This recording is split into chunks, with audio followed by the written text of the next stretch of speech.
Plaintiff Clarissa Allison is a Chicago native who was raised by her grandmother, and she always took pride in her education. Clarissa is now a first-generation college graduate, and she's suing her neighbor because her husband damaged Clarissa's fence. Defendant Bertha Smith says she and her 5 siblings were raised by a single mom in a crime and drug-infested neighborhood, but she kept them all on the straight and narrow. Bertha insists Clarissa got the fence repaired without her knowledge, and she feels she's being sued prematurely. Start with you. I am a Chicago native, born and raised here my whole life. I'm from the Humboldt Park neighborhood. My grandmother, she raised me my whole life until she passed. What were your parents? My mother, she passed away when I was 9 years old from HIV, and my father was incarcerated. Your mother had HIV from intravenous drug use, you think? Yes, that's what it was. So your parents were on drugs, essentially? Just my mother, not my father. Okay. So I didn't want to be a statistic from my family members. I'm proud to say that I'm a first-generation college graduate, and Congratulations. And I'm currently still the only one who's graduated from college in my family. How did you finance your education? I was awarded the... That's usually the excuse I get from young people who have obstacles in their life, and it's time to get additional training. I'm going to take no loans. Because you don't think you're going to graduate. If you're going to graduate and get in your career, then you shouldn't have a problem with a loan. Right. If you don't think you're going to make it, don't take it. If you think you're going to be a failure, then don't take the loan. You're right. But obviously, what did you do? I was awarded the Coca-Cola Scholarship, and that's a scholarship where your teachers nominate you. So pretty much like when I graduated high school, I had over 2,000 hours of community service. So it was service that got you where you needed to be. And I still provide service to this day. Good. So it's a good message to send out. Every lawyer in America that I meet wants to know how I became a judge and how I came to television. I say service.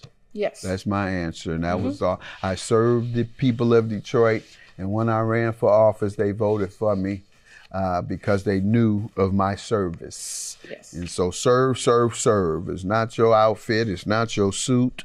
It's not your lofty language. It's not even the cases you win in court. Exactly. It's about what you do for others that they'll remember. And that's part of the most fulfilling part of life. So I'm proud that you did that. And you earned everything through service. Thank you. All right, and what are you doing now? Right now, I work at an engineering firm, and I'm also a part-time paralegal, so I'll go to work for the engineering firm, and when I get off there, I do part-time work for a lawyer. Okay. And what type of lawyer is it?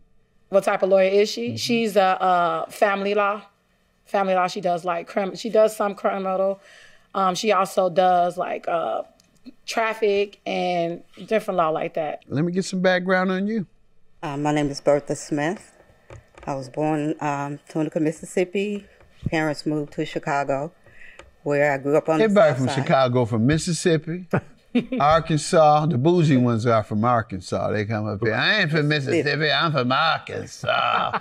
Everybody from Chicago. You from Mississippi like everybody else. Detroit, we all from Alabama.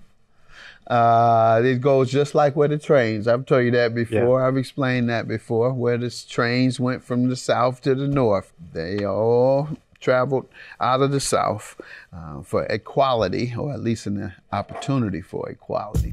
Plaintiff Clarissa Allison says the defendant's husband damaged her fence, and she's suing because they refused to pay for the damages.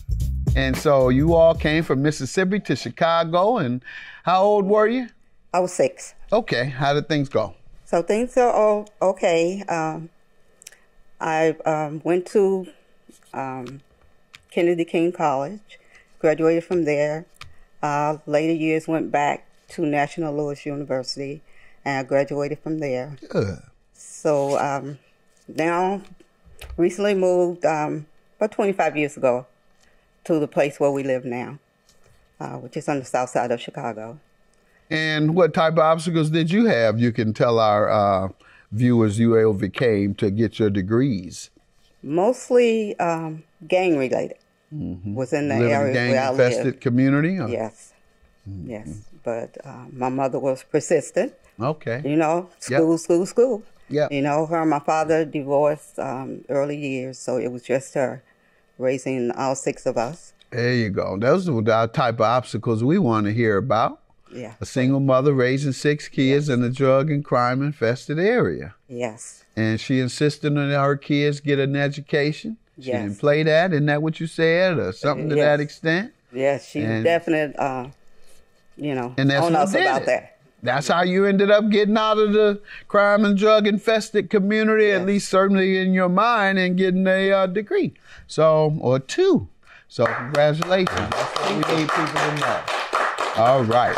So what are you doing now? I'm retired from Blue Cross Blue Shield after 39 you got years plenty of of money. service. Blue Cross Blue Shield, how many years? 39. Oh, that's a pension there. Yeah, big one. Watch the men. Particularly at church. You go to church? Yes, I'm Be church careful secretary. about that, because they're going to find anybody. Them men been asking you if you got a pension. Tell the truth. No. You ain't never had one man that asked you if you had a pension at No, church. not from church. I'm married. Oh, okay. I'm How long you married. been married? Did he I've been married, Did he marry you after he found out about that pension? No, we were childhood sweethearts. All right. Yeah. Having We've fun. been married 50 years. Wow. I tell. Awesome. So, congratulations on that too. You've just really lifted yourself up. All right, let's hear from our plaintiff on the property damages. What happened here? Mr. Smith's husband, he backed his truck up into my iron fence in front of my property, in front of my house, and they promised to pay, and I received no payments. How long ago? When was that? It happened on January 16th, 2022. I found out because my daughter, on January 17th, my daughter, she went outside to get something, and she was like, "Mom, somebody hit the fence." And I was like, "What?" So I have an ADT security camera system in front of my house and behind my house. So I pretty much went and reviewed the camera systems to see when it was normal and to see when it got hit. And that's when I saw her husband hitting my fence. And then I proceeded to go across the street around 10 o'clock at night, rang her doorbell and informed her and let her know that her husband had hit my fence. Never spoke to him directly? No, I spoke to her only. He didn't try to inform you. That's in essence a hit and run. I had an automobile accident. I can't show property. I knew exactly where you lived. I knew exactly what I should have done. Stayed, went up there to that door, left some type of message, did something. Instead, I fled and I never told her until she busted me. That's pretty much what happened? Yes, sir. All Yes, Your right. Honor. You want to speak on this? Yes. Well, I didn't know about the fence.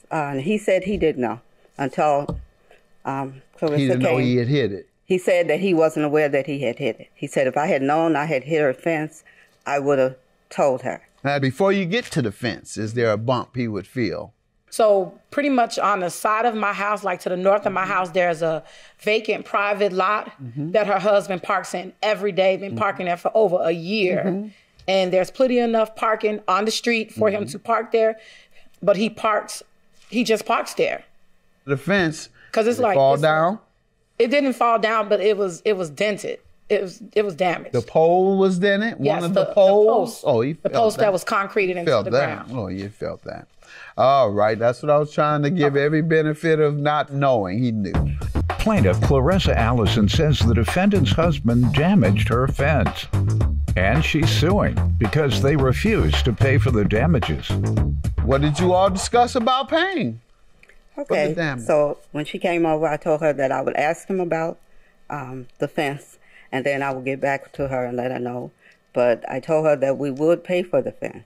You know, I was not denying, that I wouldn't pay for it. I told her that we would pay for it. So when I spoke to him about it, he said I wasn't aware that I hit her fence. But sure, if I told him she had it on camera, that you hit her fence. So Did you bring evidently, the video here today? Yes, I submitted a video to Hey, let's see.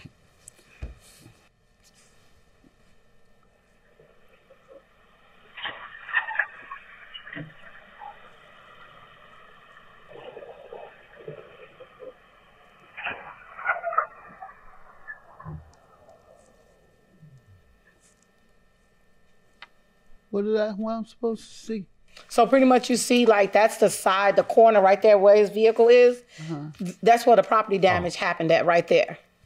So he, like, that's like him pretty much taking off. Oh, after he hit the property, yes. Okay, and I did see his brake light on. Yeah. And what's your defense to the not paying it yet?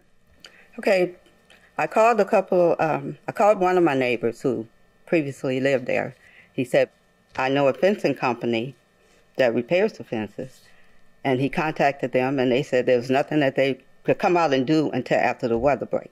So that's what we were waiting for the weather to break. Larissa went and had the fence repaired herself, and I noticed that the fence, the part that was damaged, was removed. So I called her, and I asked her about the fence. And I said, I see that you've got, I want to talk to you about the fence. And she said, well, I've already had the fence taken care of. I said, I know that. I said, I saw it. And I asked her how much it was. And she told me how much it was. And I told her, I said, well, I don't have that money right now. I said, but we can make payments. We never refused to pay for the fence. Just told her we just didn't have $1,000 to pay for the fence. So she told me. You were going to have it when the weather broke, though. Yes. So what if the weather broke the next week? My plan was to pay her. Period. I'm messing with you a little bit there. So she told me that she was not willing to wait for a payment plan. That was not going to work for her. People don't have to accept payment plans, so I'm going to grant her judgment. I told her, okay, I understand. Yeah, grant her judgment and enjoy yourself in your legal career. Thank you. Judgment for the plaintiff. I would just appreciate it if your husband stopped parking in the private lot next door and park on the street just to make sure something like this doesn't happen again. I'll pass that message along to him.